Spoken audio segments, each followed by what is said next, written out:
Биылғы 1 қаңтардан бастап елімізде жалпыға бірдей декларациялаудың жаңа кезеңі басталды. Енді заңды тұлғалар, кәсіпкерлер және олардың жұбайлары кірістер туралы деректер тапсыру керек. Құжат 2021 жылы қабылданған болатын, алайда көп адам үшін бұл норма күтпеген нәрсе болып отыр. Қызмет көрсету секторы, кәсіпкерлер мобильді аударымдардан бас тартып жатыр. Осы орайда премьер-министрдің орынбасары, қаржы министрі Ерлан Жамаубаев бұл мәселені тарқатып, еліміздің қаржы секторындағы өзгерістер туралы түсіндіреді. Армысыздар. Ерлан Кенжебекұлы, осы мен атап өткендей 2021 жылдан бері жалпыға бірдей декларациялау жүйесі кезең-кезеңмен енгізілді. Қазіргі таңда мемлекеттік қызметкерлер, бюджеттік мекемелер қызметкерлері, компания басшылары осы декларацияны тапсырады. Енді бұл тізімге биыл жеке кәсіпкерлер қосылды. Жалпы табысты активтерді, мүлікті декларациялауды кімді қамтиды және оның мақсаты не болып отыр? Өздеріңіз білесіздер, Қазақстан Республикасының президенті Қасым-Жомарт Кемелұлы Тоқаев бастаған үлкен реформалар жүзеге асырылып жатыр. Әділетті Қазақстан құрып жатырмыз. Осының аясында жаңа экономикалық реформа курсы жүргізіліп жатыр. Оның аясында жалпыға бірдей декларациялау процесі өзіңіз айтқанда 2021 жыл басталды.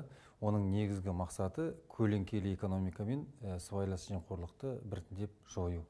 Және де кімде қандай мүлік бар, қандай активтер бар, қандай қаражат бар, соны анықтап, әділетті әлеуметтік саясатты жүргізу және де әділетті салық кодексін қабылдау болып табылады.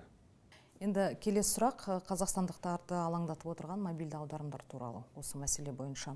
Жалпы мобильді аударымдарды тексеру не үшін қажет болды? Бұл мемлекеттік қазынаға қаражаттың аз түсумен байланысты емес пе? Жалпы мобильді төлемдер деген ұғым бар, және де мобильді аударымдар деген ұғым бар. Мобильді төлемдер кезінде кез келген кәсіпкерлік операциялар жүргізілетін болса, онда оған QR код қолданылады, немесе кассалық аппараттар қолданылады, тиісінше чек беріледі. Мобильді аударымдар кезінде ондай QR кодтар қолданылмаса, немесе кассалық аппараттар болмаса, әрине бұндай операциялар заң аясынан тыс қалып қалып отырады, заңсыз болып саналады. Сондықтан да біздің негізгі мақсатымыз осы мобильді аударымдарды заң аясына шығару.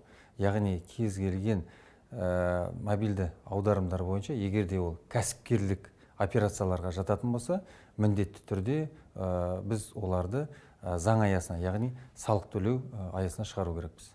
Жаңа сұрағыңызды айтып өттіңіз, осы мобильді аударымдарды тексеру бюджетке қаражат түсіп жатыр ма, түсіп жатқан жоқ па, соған байланысты ма деп. Ол оған байланысты емес.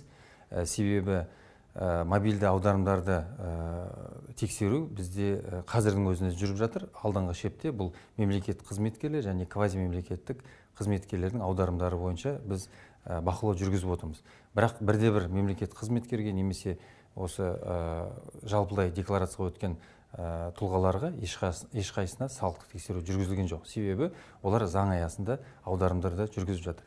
Егер де бұл аударымдар кәсіпкерлік іске қатысы болса, әрине ондай аударымдар бойынша салық төлену керек. Біз сондықтан да оларды осы салық төлеу аясында заңды түрде жұмыс істеуіне жағдай жасап жатырмыз.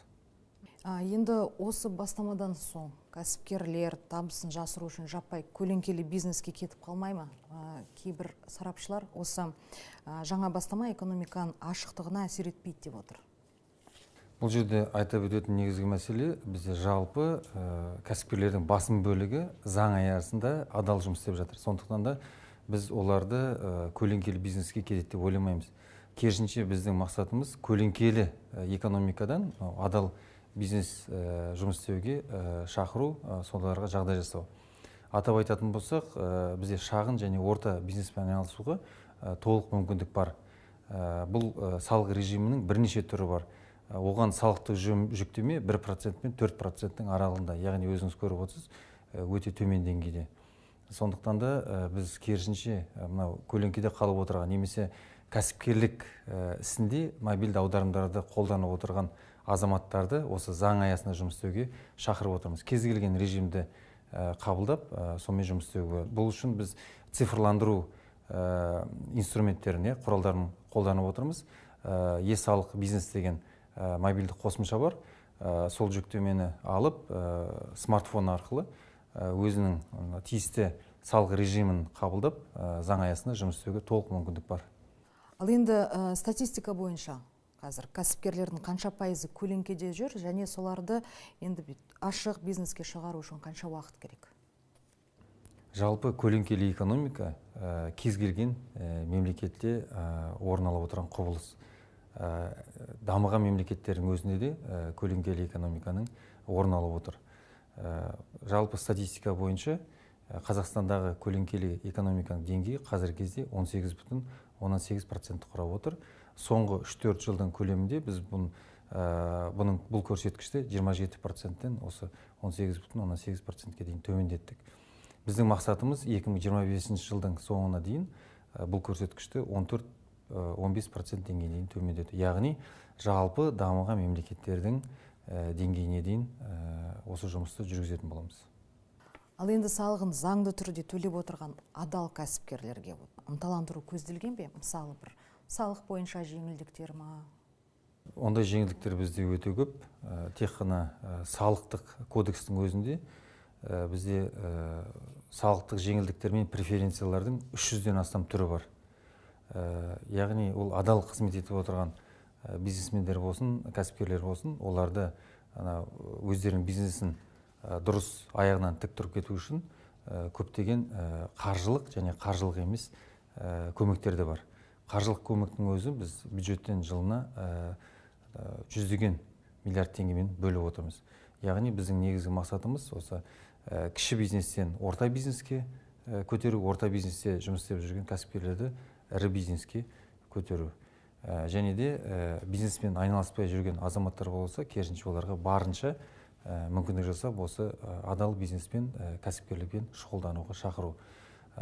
Бұл тұрғыда алдында айтып өттім, жеңілдікпен қарастырылған салық түрлерінің бірнеше режимдері бар.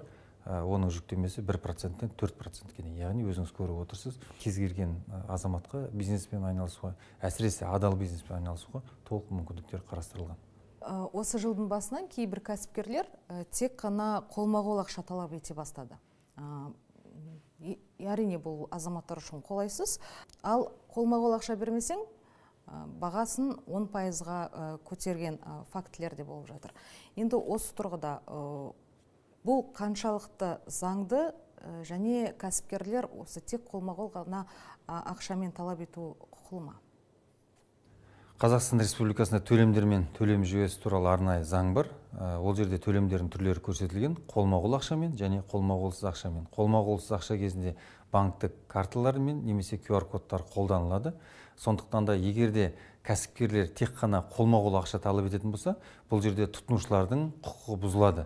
Сондықтан да бұндай талаптар заңсыз деп есептеледі. Және де сіз айтып отырсыз, қолма-қол ақшасыз төлемдер жүргізген кезде бағаға қандай да бір үстіне қосып сату фактілері тіркелді деп. Бұл да заңсыз. Себебі тауардың бағасы қолма-қолсыз да, қолма-қол мен ақшамен де бір баға болу керек.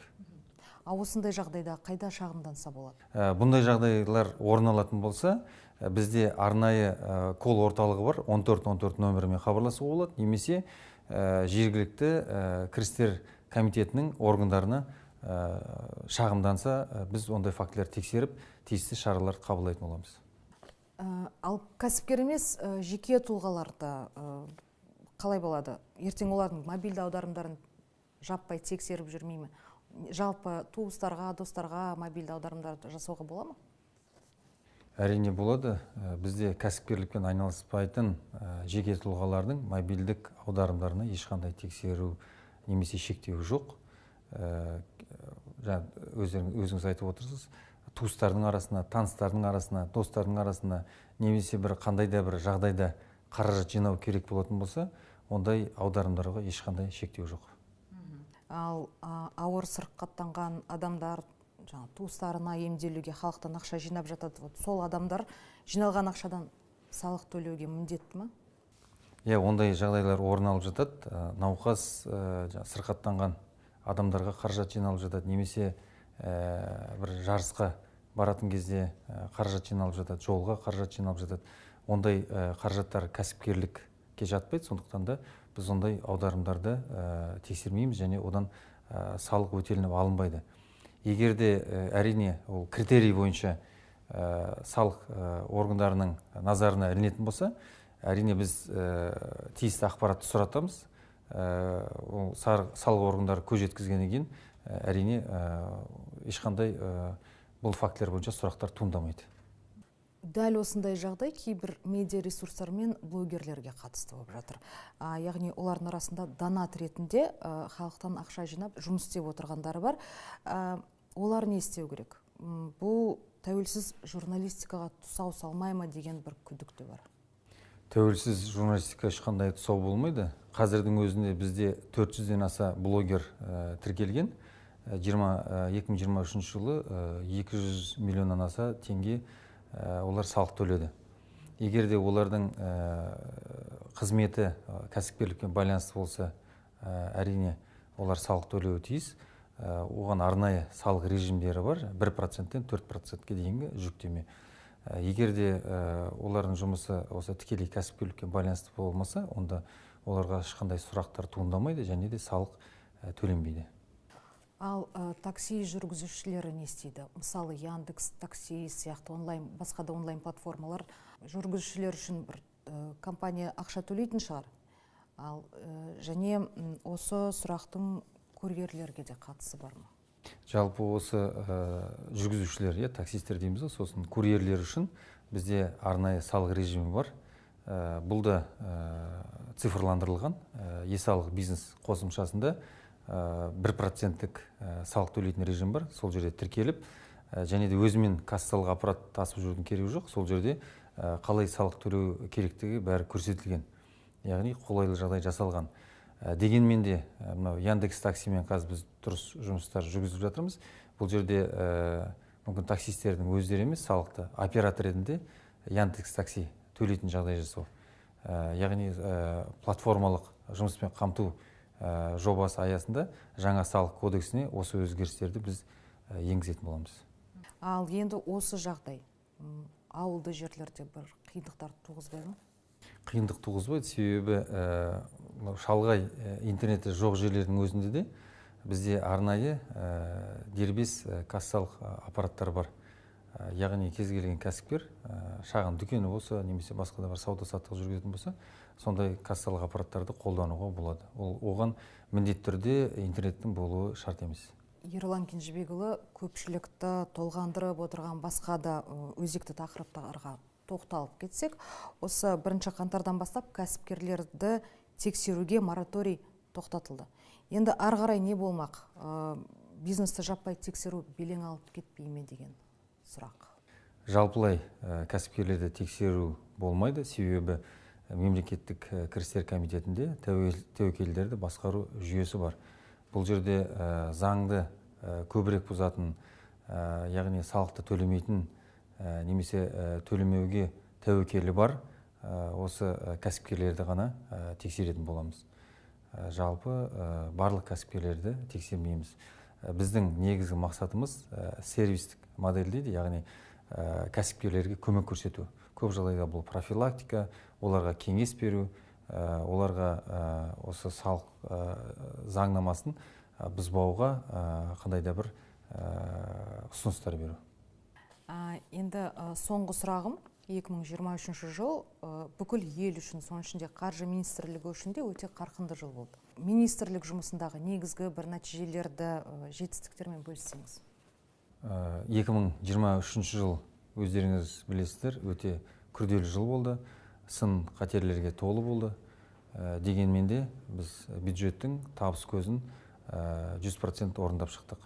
Екіншіден, біздің әлеуметтік шығындар немесе басқа да бюджеттің шығыстары жылба-жыл өсіп отыр.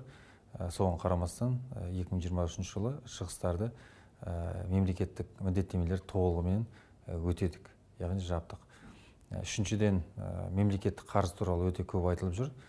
Бұл мемлекеттік бюджеттің дефицитін, яғни тапшылығын жабу үшін қажет. Сол мемлекеттік қарыз қазір қауіпсіз деңгейде сақталып отыр. Қазірдің өзіне 24 жалпы ішкі өнімге шаққанда 24% болып отыр. Бұл дамыған мемлекеттердің көрсеткішімен салыстырғанда өте төмен деңгейде деп айтуға болады. Төртіншіден, өздеріңіз білесіздер, былтыр азаматтардың банкроттығына қатысты арнайы заң қабылданған болатын.